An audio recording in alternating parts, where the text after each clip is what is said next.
چنانچہ اللہ تعالیٰ نے فرمایا زمین پر اس وقت آپ سے بڑا عالم موجود ہے۔ موسیٰ علیہ السلام نے پوچھا اے اللہ وہ کون ہے اور کہاں رہتا ہے؟ اللہ تعالیٰ نے فرمایا تم اسے مجمع البحرین کے پاس مل سکو گے۔ آپ ایک مچھلی پکڑ لیں اور سفر شروع کر دیں، جہاں وہ مچھلی گم ہو جائے گی وہیں وہ عالم موجود ہوگا۔ سورۃ الکہف آیت 60 میں ہے۔ اور جب موسیٰ نے اپنے نوجوان سے کہا کہ میں تو چلتا ہی رہوں گا یہاں تک کہ دو دریاؤں کے ملنے کی جگہ پہنچ جاؤں یا پھر میں عرصہ دراز تک چلتا رہوں گا۔ موسیٰ علیہ السلام کے شریک سفر یوشع بن نون تھے، یہ بھی نبی تھے۔ موسیٰ علیہ السلام کے بعد بنی اسرائیل کی باغ ڈور انہوں نے ہی سنبھالی تھی۔ سورۃ الکہف آیت 61 میں ہے۔ جب وہ دونوں وہاں پہنچے جہاں دونوں دریا ملتے تھے تو وہاں وہ اپنی مچھلی بھول گئے جس نے دریا میں سرنگ جیسا راستہ بنا لیا۔ ان دونوں کو علم نہ ہو سکا کہ یہی ان کی منزل ہے۔ مچھلی کو انہوں نے ٹوکری میں ڈال رکھا تھا، وہ وہاں زندہ ہو گئی اور اچھل کر پانی میں چلی گئی۔ موسیٰ علیہ السلام اس وقت سوئے ہوئے تھے۔ یوشع علیہ السلام نے مچھلی کو سمندر میں جاتے اور راستہ بناتے دیکھا، لیکن موسیٰ علیہ السلام کو بتانا بھول گئے، یہاں تک کہ آرام کر کے وہاں سے پھر سفر شروع کر دیا۔ اس دن اور اس کے بعد رات سفر کر کے جب دوسرے دن موسیٰ علیہ السلام کو تھکاوٹ اور بھوک محسوس ہوئی تو یوشع علیہ السلام سے کہا کہ لاؤ بھئی ناشتہ کر لیں۔ یہ تذکرہ سورۃ الکہف آیت 62 تا 65 میں ہے۔ جب یہ دونوں وہاں سے آگے بڑھے تو موسیٰ نے اپنے نوجوان سے کہا ہمارا ناشتہ لے آؤ، ہمیں تو اپنے اس سفر سے سخت تکلیف اٹھانا پڑی ہے۔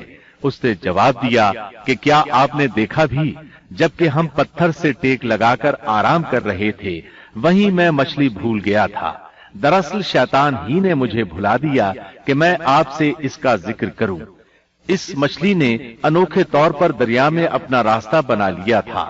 موسیٰ نے کہا یہی تو تھا وہ مقام جس کی تلاش میں ہم تھے، چنانچہ وہیں سے اپنے قدموں کے نشانات دیکھتے دیکھتے واپس چلے اور وہاں انہوں نے ہمارے بندوں میں سے ایک بندے کو پایا، اسے ہم نے اپنے پاس سے خاص رحمت عطا فرما رکھی تھی اور اس سے اپنے پاس سے خاص علم عطا کر رکھا تھا۔ اکثر مفسرین اس پر متفق ہیں کہ یہ عالم اللہ کے نبی خضر علیہ السلام تھے، اللہ نے انہیں نبوت کا علم عطا کیا تھا۔ موسیٰ علیہ السلام نے ان سے بات چیت شروع کی۔ قرآن کریم سورۃ الکہف آیات 66 تا 70 میں ہے۔ موسیٰ نے کہا کہ میں آپ کی پیروی کروں کہ آپ مجھے وہ نیک علم سکھا دیں جو آپ کو سکھایا گیا ہے۔ اس نے کہا آپ میرے ساتھ ہرگز صبر نہیں کر سکیں گے اور جس چیز کی حقیقت کا آپ کو علم نہیں اس پر آپ صبر کر بھی کیسے سکتے ہیں؟ موسیٰ نے کہا انشاءاللہ آپ مجھے صبر کرنے والا پائیں گے اور میں کسی بات میں آپ کی نافرمانی نہیں کروں گا۔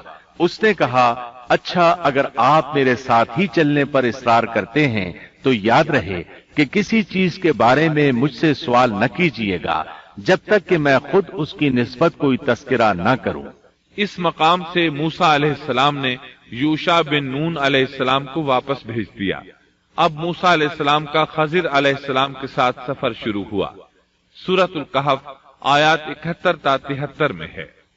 پھر وہ دونوں چلے یہاں تک کہ وہ ایک کشتی میں سوار ہوئے۔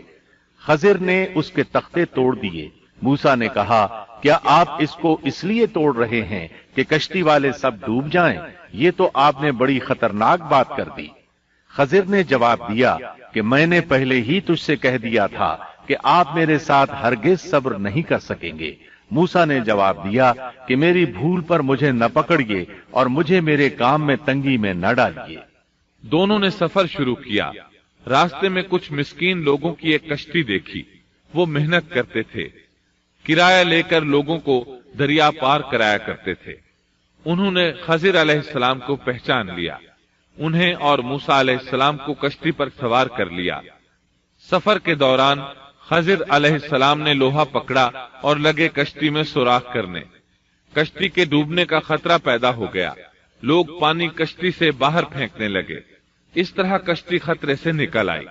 موسیٰ علیہ السلام نے اس فعل کو ناپسند فرمایا اور بولے، کیا لوگوں کو ڈبونے کا ارادہ ہے؟ خضر علیہ السلام نے جواب دیا کہ میں نے تو پہلے ہی کہہ دیا تھا کہ آپ میرے ساتھ صبر نہیں کر سکیں گے۔ موسیٰ علیہ السلام بولے، واقعی میں نے اجرت سے کام لیا۔ انہوں نے معذرت کی۔ سورۃ الکہف آیت 74 تا 76 میں ہے۔ پھر دونوں چلے یہاں تک کہ وہ ایک لڑکے کو ملے۔ خضر نے اسے مار ڈالا۔ موسیٰ بولے، کیا آپ نے ایک بے گناہ کی جان لی اور وہ بھی کسی کے خون کے بدلے میں نہیں؟ یہ تو آپ نے بڑی بیجا اور ناپسندیدہ حرکت کی۔ وہ کہنے لگے، میں نے آپ سے کہا نہیں تھا کہ آپ میرے ساتھ رہ کر ہرگز صبر نہیں کر سکیں گے؟ موسیٰ نے جواب دیا، اب اگر میں آپ سے کسی چیز کے بارے میں سوال کروں تو بے شک مجھے اپنے ساتھ نہ رکھیے گا، یقیناً آپ میری طرف سے حد عذر کو پہنچ چکے۔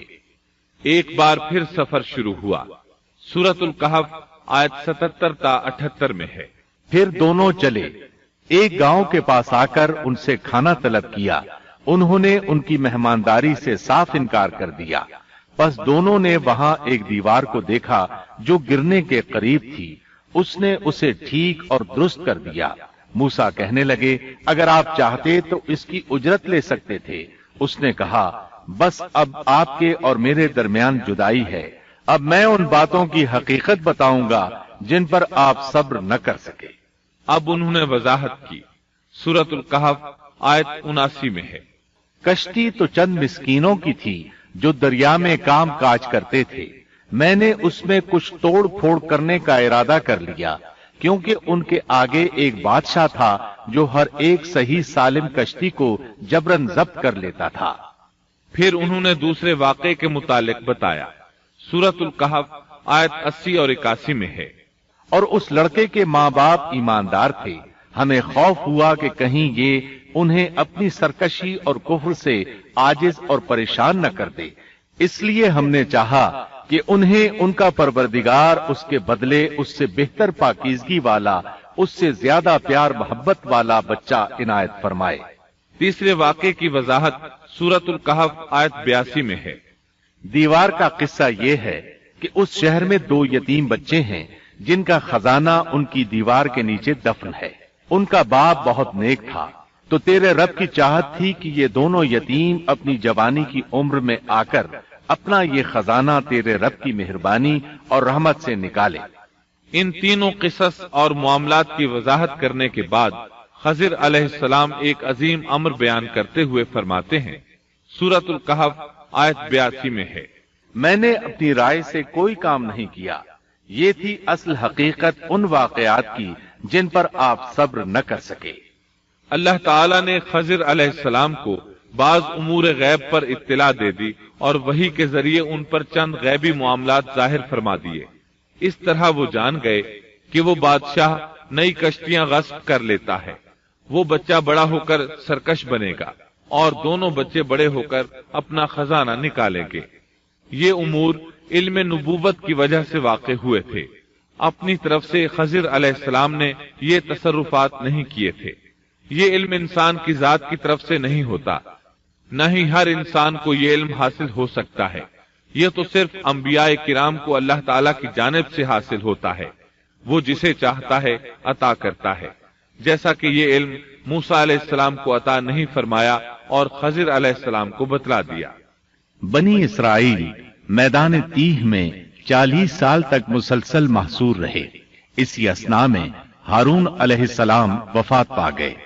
انہیں اس میدان میں دفن کیا گیا اور ان کی وفات کے صرف 2 سال بعد موسیٰ علیہ السلام بھی وفات پا گئے۔ ان کی وفات بھی اسی میدان میں ہوئی۔ امام بخاری رحمت اللہ علیہ نے ابو ہریرہ رضی اللہ عنہ سے ایک روایت نقل کی ہے۔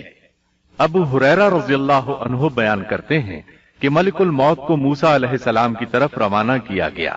جب وہ آئے تو موسیٰ علیہ السلام نے انہیں ایک تمانچہ مارا۔ وہ پروردگار کے پاس واپس لوٹ گئے اور عرض کیا، باری تعالیٰ، تو نے مجھے ایسے بندے کے پاس بھیج دیا جو مرنا نہیں چاہتا۔ اللہ تعالیٰ نے فرمایا، تو پھر ان کے پاس جا اور اس سے کہہ کہ ایک بیل کی پشت پر اپنا ہاتھ رکھیں، جتنے بال ان کے ہاتھ کے نیچے آئیں گے اتنے برس ہی انہیں زندگی مل جائے گی۔ موسیٰ علیہ السلام نے عرض کیا اے پروردگار پھر اس کے بعد کیا ہوگا؟ فرمایا پھر بھی مرنا ہے۔ تب موسیٰ علیہ السلام نے عرض کیا تو پھر ابھی صحیح۔ پھر انہوں نے اللہ تعالیٰ سے دعا کی کہ انہیں مقدس زمین یعنی بیت المقدس سے ایک پتھر پھینکنے کی مقدار کے برابر قریب کر دے۔ ابو ہریرہ رضی اللہ عنہ فرماتے ہیں کہ نبی کریم صلی اللہ علیہ وسلم نے فرمایا اگر میں وہاں ہوتا تو تمہیں موسیٰ علیہ السلام کی قبر بتا دیتا، وہ راستے کے کنارے سرخ ٹیلے کے نیچے ہے۔ اس حدیث کو امام بخاری نے صحیح بخاری میں بیان کیا ہے۔ معلوم ہوا کہ انبیاء کرام کو موت کے وقت اختیار دیا جاتا ہے کہ دنیا میں اور رہنا چاہتے ہیں تو رہ سکتے ہیں، لیکن آخر موت ہے۔